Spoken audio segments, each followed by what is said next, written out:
Hello my dear students. Sound के chapter में last video थी साउंड के थियोरेटिकल पार्ट के ऊपर, जिसके अंदर मैंने थ्योरी के सारी टर्म्स इस चैप्टर में जो यूज होती हैं वो क्लियर की हैं, starting from what is sound.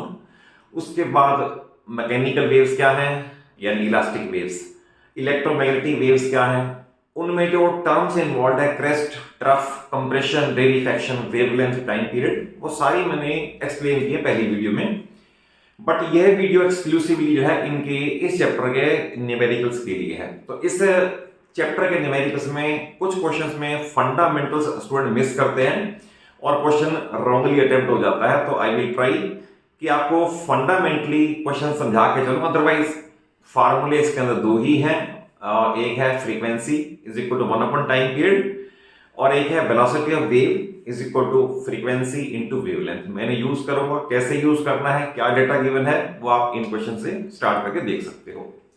ये पहला क्वेश्चन जो मैंने लिया है ना, ये एनसीईआरटी का one of the most important question है, जो 3 मार्क का क्वेश्चन आता है। इसके अंदर कॉन्सेप्ट में कहां गलती है आप इसे समझ लेना अच्छी तरह से। और ऐसे क्वेश्चन अभी इसी वीडियो में मैं 1 और 2 एक्स्ट्रा क्वेश्चन कर दूंगा, और otherwise you can try it yourself. When the concept is clear you will be definitely able to do such questions. देखिए क्वेश्चन है, stone is dropped from a tower 500 meter high.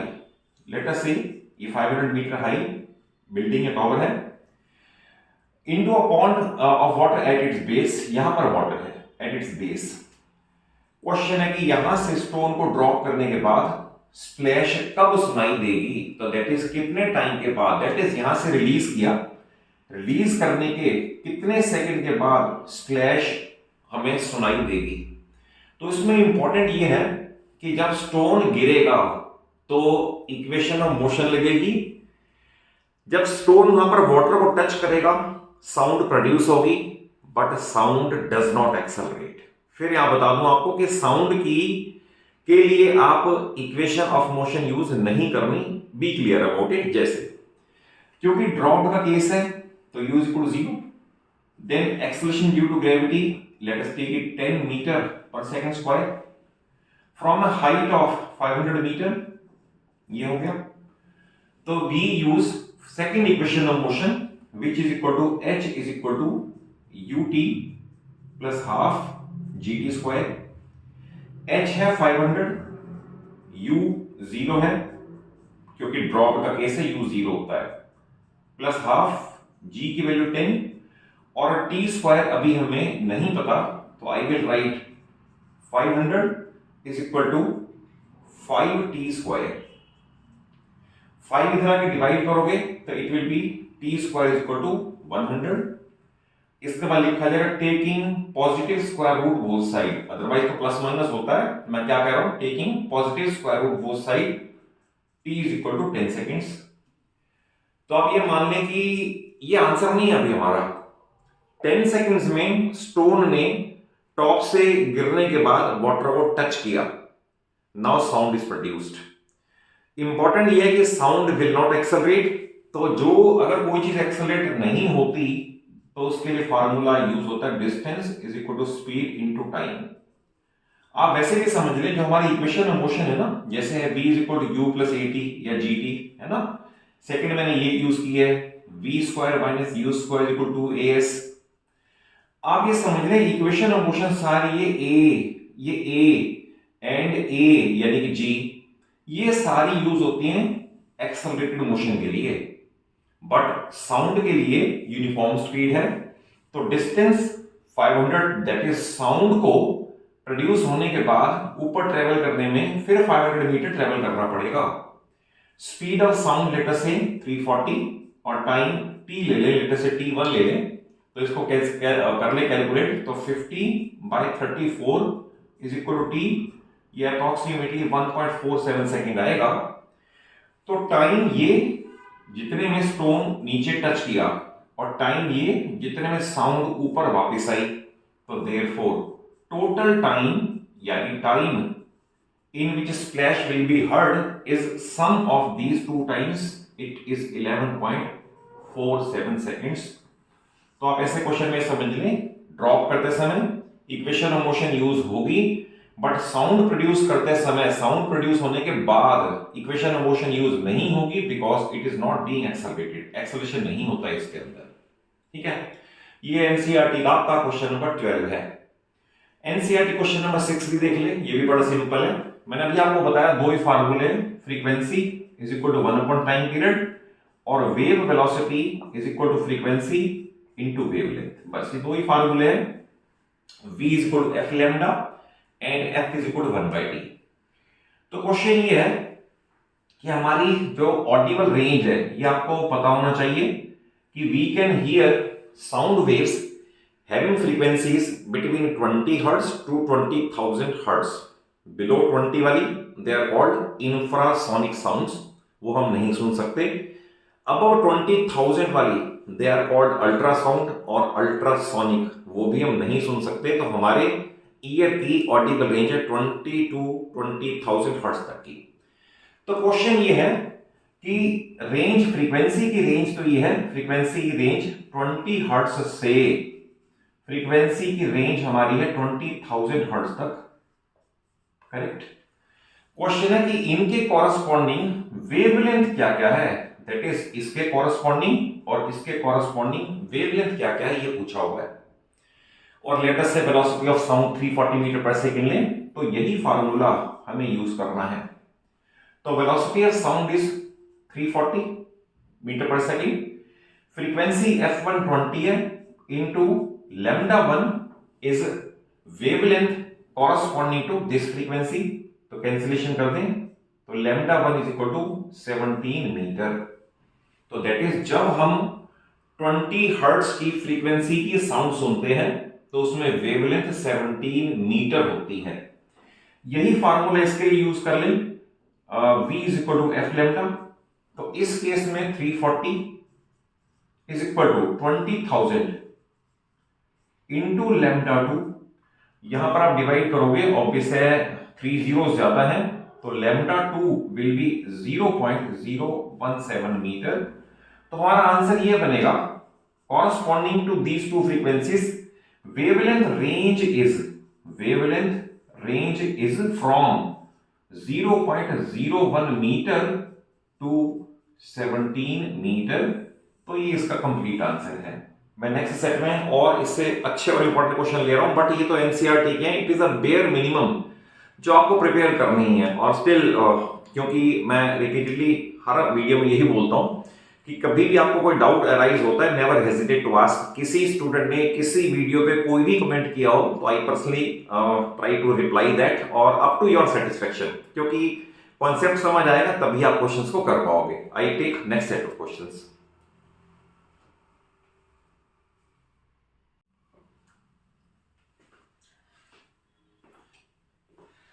देखो बच्चों, ये next सारे 2 mark question हैं और इनमें कुछ एनसीईआरटी के हैं और कुछ एनसीईआरटी बेस्ड एक्स्ट्रा क्वेश्चंस हैं। तो आप इनमें भी समझ ले क्वेश्चंस कैसे अटेम्प्ट करने हैं। ये a sound wave travels at 339 meter per second and it's wavelength is 1.5 centimeter, will it be audible to us और नॉट। तो देखिए, ऑडिबल के लिए अभी लास्ट क्वेश्चन में मैंने बताया कि अगर उसकी रेंज 20 हर्ट्ज और 20,000 हर्ट्ज के बीच में आएगी तो it will be audible, otherwise not. तो बेसिकली कैलकुलेट तो यही करना है, पर इसमें जो स्टूडेंट गलती करते हैं वो वेवलेंथ का ऐसा यूनिट मीटर है, सेंटीमीटर नहीं है। यहां बिना कन्वर्ट किए यूज करोगे और क्वेश्चन सारा फिर गलत हो जाएगा। तो बड़ा क्वेश्चन सिंपल है। तो जैसे वेलोसिटी ऑफ वेव आपको दे दिया 339 meter per second and it's wavelength lambda it is 1.5 centimetre. मैं इसे कह सकता हूं 1.5 अपॉन 100 मीटर और 15 अपॉन 1000 कर दें, इसे ऐसे छोड़ दें अभी, एक मीटर।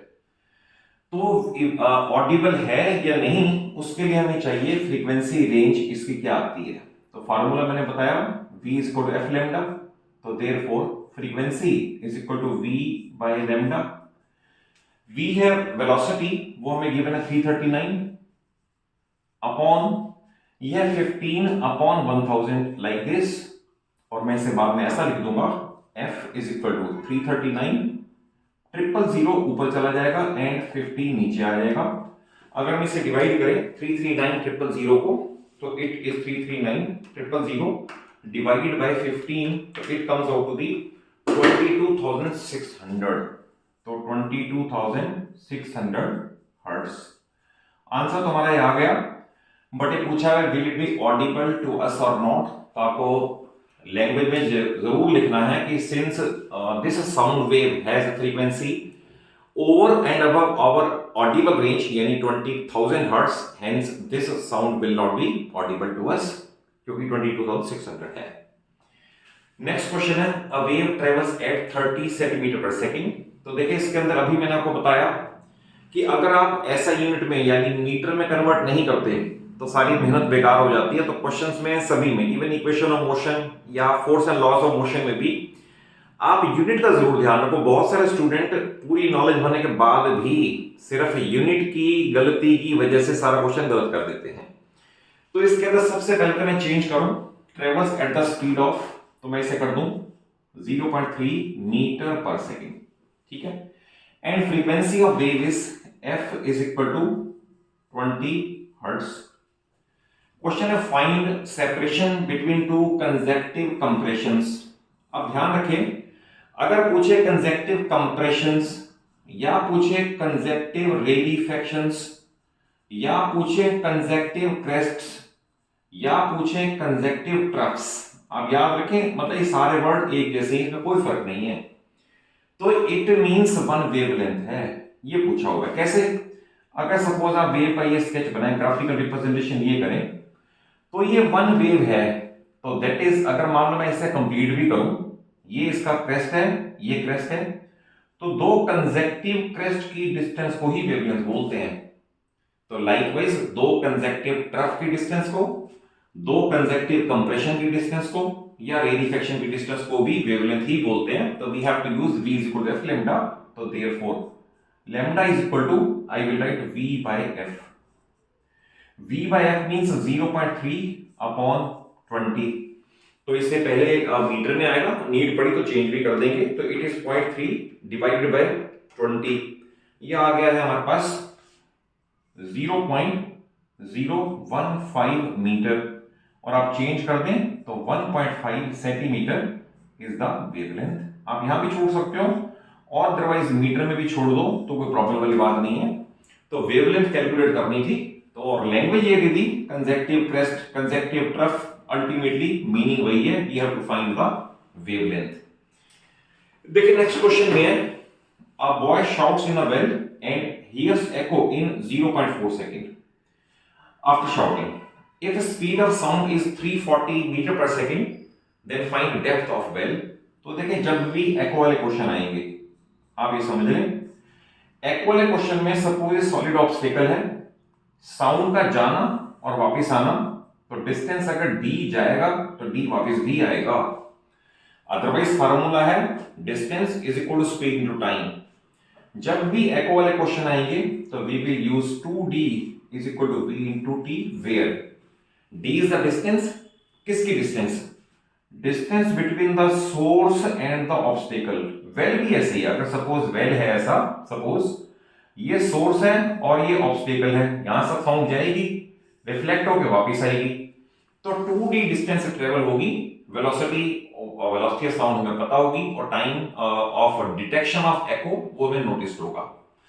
अब इसमें पूछा हुआ टाइम, तो टाइम हमें दे रखा है, सॉरी टाइम है 0.45 सेकेंड, फिर ये है स्पीड, ये दे रखी है 340, तो डिस्टेंस यानी डेप्थ आएगा 340 इंटू 0.45 अपॉन 2, क्योंकि फार्मूला है 2d is equal to v into t. मैं इसे कैलकुलेट कर देता हूं, तो इट विल बी 170 इंटू 0.45, तो it is 76, no sorry it is just a minute, 170 है ना, हाँ 170 इंटू 0.45, तो 76.5 मीटर आएगा, फिर ये नहीं होगा, तो therefore depth of well is 76.5 metre.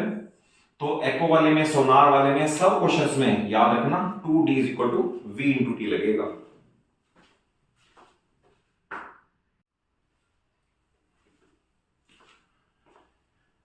देखो बच्चों, ये नेक्स्ट क्वेश्चन जो है ये अगेन उनसे भी ज्यादा इंपॉर्टेंट है, तो इनको भी आप थॉरली पूरा वॉच कर लें और उसके बाद एक नोट्स की एक डायरी प्रिपेयर कर ले, डायरी ले लें, नोट्स बना लें सारे, और नोट्स बनाने के बाद फिर आप सिमिलर क्वेश्चन प्रैक्टिस करें and then you will be able to know कि आपको कितनी नॉलेज आई है, कितनी स्ट्रेंथ आपके नॉलेज में आई है। तो आप इसे लर्न करने के बाद सिमिलर क्वेश्चंस की प्रैक्टिस योरसेल्फ अपने आप जब तक करोगे नहीं तब तक नहीं होती। बहुत सारे वीडियोस में क्लेम करते हैं कि ये सारे क्वेश्चन कर लो, गारंटीड है बोर्ड में यही आएंगे, ऐसा कुछ नहीं होता, कोई गारंटी नहीं होती।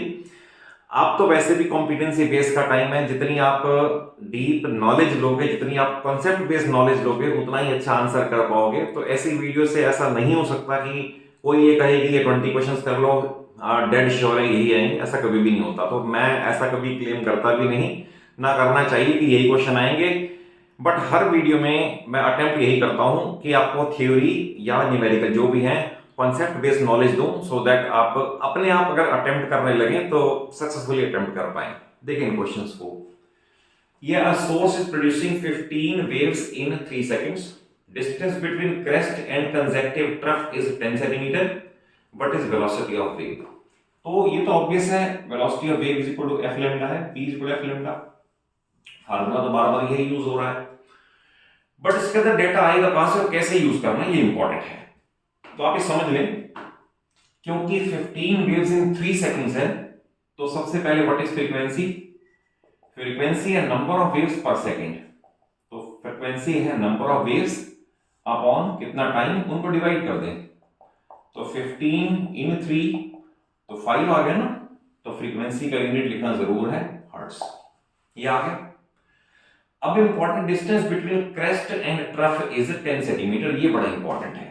तो देखिए डिस्टेंस बिटवीन, ये क्रेस्ट है c, ये ट्रफ है t, अगर इनके बीच में डिस्टेंस 10 सेंटीमीटर है तो वेवलेंथ क्या होती है, distance between two consecutive crest, मैंने यहां मार्क कर दिया है ये, इट इज 1 वेवलेंथ, और डिस्टेंस बिटवीन टू ट्रफ्स, तो ये डिस्टेंस यानी ये डिस्टेंस जो मैंने मार्क की है ये वेवलेंथ नहीं होती, ये लैम्डा बाय 2 है, हाफ ऑफ वेवलेंथ है। क्योंकि इसने कहा है कंसेक्टिव ट्रफ, एक क्रेस्ट और अगला ट्रफ, तो ये लैम्डा बाय 2 है।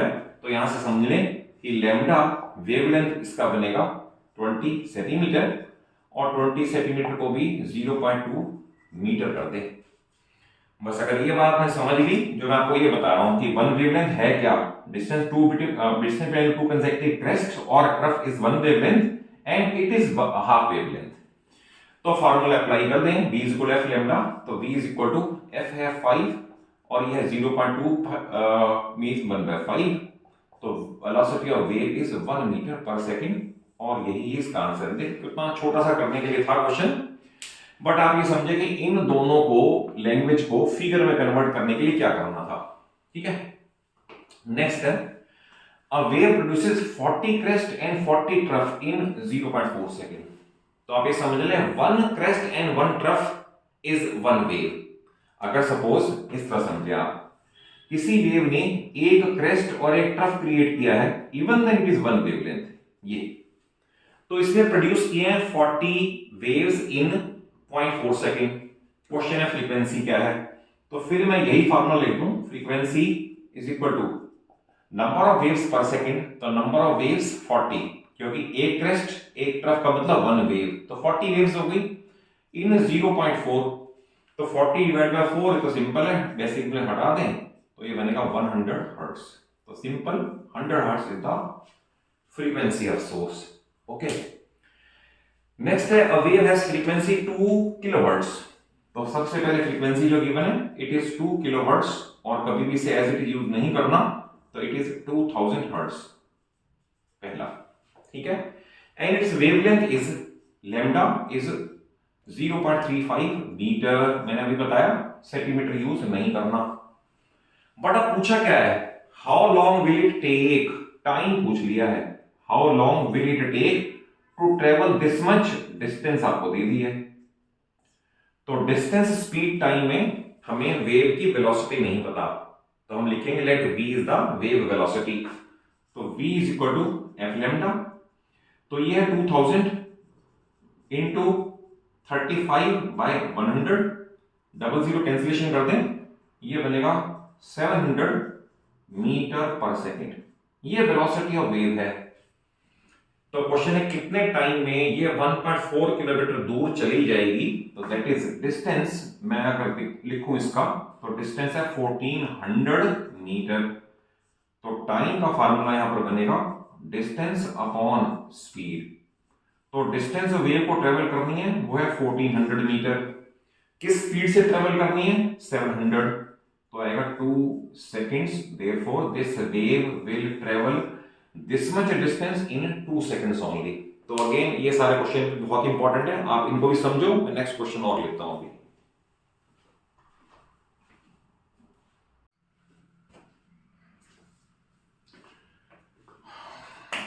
और वीडियो का लास्ट पार्ट लेने से पहले I will wish to add one thing कि अगर आप मेरे चैनल पे नए हैं तो मेरा चैनल 9th और 10th को फिजिक्स केमिस्ट्री मैथ्स का पूरा कंप्लीट करवाने के लिए डेडिकेटेड है और concept based videos nearly 70-80% syllabus की मैं अपने चैनल पे दे चुका हूं। और अगर वीडियो अच्छी लगे, कॉन्सेप्ट वाइज समझ आए, तो सिर्फ आपके लिए एक ही गुरु दक्षिणा कह सकता हूं कि आप वीडियो को जरूर लाइक कर दो और जरूर शेयर कर दो सो दैट नॉलेज स्प्रेड हो और मेरे एक्सपीरियंस का बेनिफिट एडवांटेज आपको भी और आपके सभी कोलीग्स को भी मिल जाए। तो देखिए लास्ट 2 क्वेश्चन क्या लिए मैंने। यह stone is dropped in a well 44.1 metre deep. The sound of splash is heard in 3.13 second. What is the speed of sound in air. ये अगेन वैसा ही क्वेश्चन है जैसा से मैंने स्टार्ट किया था। आप ये देखें, ये वेल 44.1 मीटर डीप है। यहां से स्टोन को ड्रॉप किया, ठीक है। ऑब्वियस है u इज इक्वल टू 0 लेंगे और आई थिंक इसके अंदर g की वैल्यू प्लस 9.8 से कैलकुलेशन कर रखी है तो मैं 9.8 ही ले लेता हूं। ये इतना है। कितनी हाइट से ड्रॉप किया, ये हाइट है 44.1 मीटर। हम सबसे पहले ये देखें कि in how much time it touches the ground, यानी यहां ये कितनी देर में पहुंचता है। तो लेट अस से t इसका टाइम है, तो I will use h is equal to ut plus half gt square. तो h 44.1 इज इक्वल टू, ये तो 0 हो जाएगा क्योंकि u 0 है, half into 9.8 into t square. इसे अगर मैं कट कर दूं तो 4.9 आ जाएगा। तो I can write 4.9 t square is equal to 44.1। तो therefore t square is equal to, इसे मैं कैलकुलेटर से कर देता हूं, इट इज 44.1 डिवाइडेड बाय 4.9, तो इट इज एग्जैक्टली 9। तो अगर टी स्क्वायर 9 आएगा तो I will write taking positive square root both side और इसको कैंसिलेशन करके t is equal to 3 second आ गया। बट ये हमारा आंसर नहीं है अभी। इसका मीनिंग है कि 3 सेकंड में स्टोन ने वाटर को टच किया। Now splash is produced. तो हम कैलकुलेट करेंगे time taken by sound, time taken by sound of splash, sound of splash to reach up, यानी यहां तक वापस आने में ये। तो ऑब्वियसली इसको भी जो डिस्टेंस ट्रेवल करनी है साउंड को वो 44.1 मीटर ही ट्रेवल करनी है और टाइम जितना है वो हमारे पास टोटल टाइम लगा था 3.13। इसमें से 3 सेकंड तो कंज्यूम हो गए यहां से यहां तक आने में। इसका मतलब साउंड के वापस जाने में टाइम लगा 0.13 सेकंड। तो इसे लिखा जाएगा 0.13 सेकंड। तो पूछा हुआ what is the velocity of sound in air. तो ऑब्वियस है फार्मूला वही है, speed is equal to distance into, या distance equal to speed upon time. तो आप इसको यूज करके हमें कैलकुलेट करना है वेलोसिटी। तो therefore velocity is equal to distance upon time. Distance travel करनी है पूरी 44.1 और टाइम है 0.13। तो आई थिंक 340 के आसपास ही आता है, मैं फिर भी आपको एग्जैक्ट बता दूं। It is 44.1 divided by 0.13, it is 339.2, it is 339.2 metre per second. और अप्रोक्सीमेटली जो हम डाटा बार बार यूज करते हैं, velocity of sound in air at room temperature is 340 metre per second and it is our answer. तो देखिए क्या किया, कितने टाइम में स्टोन ने ग्राउंड को टच किया, वाटर को टच किया, उसके बाद डिफरेंस ऑफ टाइम यानी 3 सेकंड लग गए, तो जो डिफरेंस ऑफ टाइम है इतने में साउंड ऊपर आके यहां तक पहुंची, दैट इज साउंड को भी उतनी ही डिस्टेंस ट्रेवल करनी है। अभी लास्ट क्वेश्चन ये है, from the given graph find wave velocity. तो इसे ध्यान से पढ़ना पड़ेगा।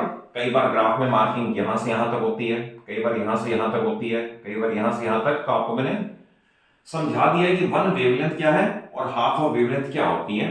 तो इस केस में ये क्रेस्ट है और ये क्रेस्ट है, तो difference between two consecutive crest is called one wavelength, और ये 2.5 मीटर दे रखा है। क्लियर है? अब इससे आप अपने डेटा को ध्यान से पढ़ोगे तो ये एक वेव 2 मिली सेकेंड में, मैं यहां लिखूंगा 1 वेव इन 2 मिली सेकेंड, 2 मिली सेकेंड में पूरा हुआ है एक वेव। तो दैट इज, इसका टाइम पीरियड है 2 इंटू 10⁻³ सेकेंड। ठीक है, ये टाइम पीरियड इतने टाइम में कंप्लीट हुई। फिर हमें पता है कि frequency is equal to 1 upon time period, और time period is equal to 1 by frequency. हमें कैलकुलेट करनी है लास्ट पे वेव वेलोसिटी, तो हम पहले एफ पे आ जाएं। तो फ्रीक्वेंसी इज इक्वल टू, ये वाला यूज करके, frequency is equal to 1 upon time period 1 upon 2 into 10⁻³ या मैं इसे ऐसा भी कर दूं 1/2 इंटू 10⁻³ और मैं ऐसा भी कर दूं 0.5 इंटू 10⁻³ अब क्वेश्चन है व्हाट इज वेव वेलोसिटी, फिर वही formula v is equal to f lambda. तो f फ्रीक्वेंसी है, हमारे पास आई है 0.5 इंटू 10⁻³ और वेवलेंथ वो आई है 2.5। तो इससे मैं मल्टीप्लाई कर देता हूं कैलकुलेटर से, तो इट विल बी, ये तो बन जाएगा 1000 हमारे पास, 1000 इंटू इसको मैं हाफ कर दूं तो बन जाएगा 1.25, तो अप्रोक्सीमेटली 1250 बनेगा ये। तो therefore wave velocity is 1250 metre per second. I think यही आंसर होना चाहिए, क्योंकि मैंने कैलकुलेटर से किया है, उम्मीद है कोई ऐसी एरर हुई नहीं होगी, यही होगा। बट इंपॉर्टेंट ये है टाइम इन मिली सेकेंड कैसे पढ़ना है, कि 1 वेव 2 मिली सेकेंड के अंदर, और उससे मिली सेकेंड यूज नहीं करना, उससे पहले सेकेंड में कन्वर्ट करना है, सो दैट गलती ना हो। ठीक है, तो इस वीडियो में आपको मैंने आई हैव ट्राइड कि आपको इस चैप्टर के न्यूमेरिक्स की डिफरेंट वैरायटीज अच्छी तरह समझ आ जाए। आपका एक वैल्यूएबल फीडबैक बहुत जरूरी है, यह बताना बहुत जरूरी है कि आपको वीडियोस मेरी कैसी लग रही हैं, मेरा कंटेंट किस तरह का है, और आप इसमें क्या और इम्प्रूवमेंट या क्या और एडिशन की आप रिक्वायरमेंट फील करते हैं। आप कमेंट बॉक्स में जाके जरूर लिख सकते हैं, and each and every comment is welcome. Thank you for watching the video, keep on watching and learning, all the best.